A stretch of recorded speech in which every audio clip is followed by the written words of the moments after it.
Good morning, friends. Happy July 6th. Happy Monday. It's a gorgeous Monday. It's going to be incredibly, horrifically hot here in upstate New York. I am dreading it. I do not do well in the heat. I get super grumpy.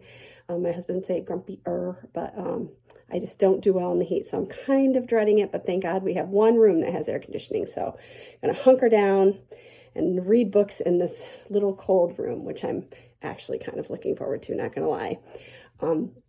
So I had a different story I was going to tell you today, but this morning at around 4:30 this morning, I found out that one of my former students was killed in a hit and run in Texas, and I am angry and sad and just befuddled at how these things can happen.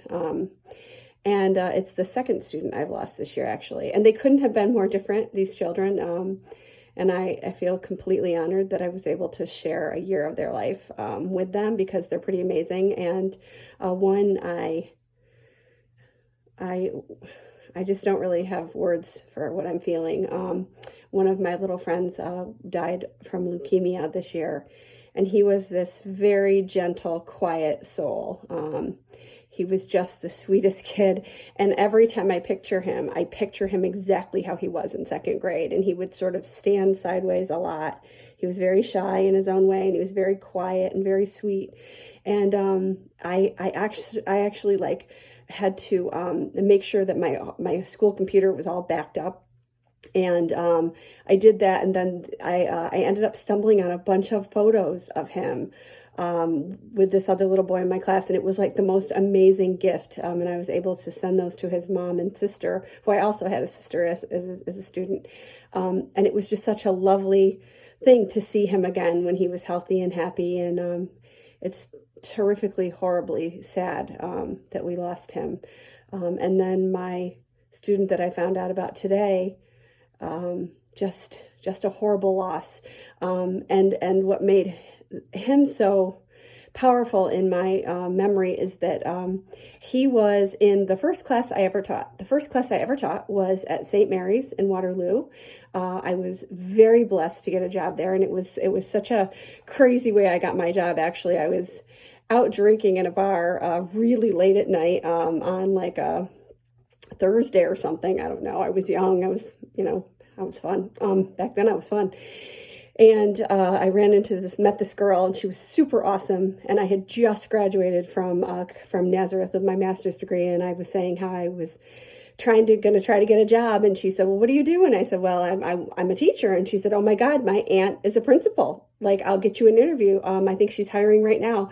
And the next morning at 9 o'clock, I was sitting in a classroom with the principal, and we had a great little conversation, and I was hired on the spot, and it was just amazing. And I taught fifth grade to a very small group of kids who I'm still friends with to this day. And we're talking 22, 23 years ago. I mean, just awesome human beings. And this little boy, he's not a little boy, he just turned 32, who was killed, was just a delight. He and his twin brother were both in my class, and they were wild. Like, whoa, it was definitely learn to teach by fire. They were really, really a handful. They were so incredibly funny and so adorable, identical twins, so cute. And they were just wild. And of course, because they were brothers, there was that brother thing that would happen every now and then. And I remember one day, one of them cut the other one's hair off, like he cut his hair off. And then one of them had glue. I don't know. I mean, I was a first year teacher, but there was glue, there was hair, there was screaming. One of them was standing on top of a desk, and I was like, oh, this is just like, I don't even know. So it was definitely baptism by fire with that group of kids, but man, did I love them fiercely. They were just awesome human beings, and we bonded very tightly.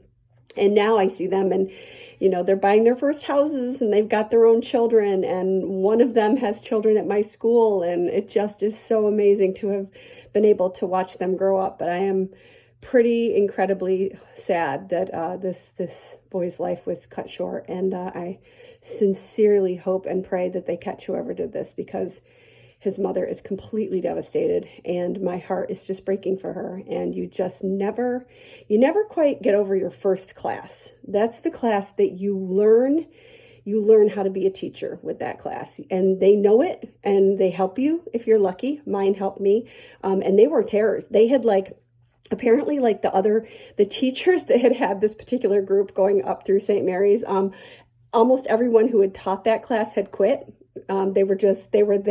They were a handful. And for some reason, and I don't know if it's because I was a first year teacher or I just didn't know better or I was just wicked cool, which is probably what it is. We just bonded really strongly, and they would do anything for me and I would do anything for them. And I think it's because they knew that I loved them fiercely, fiercely.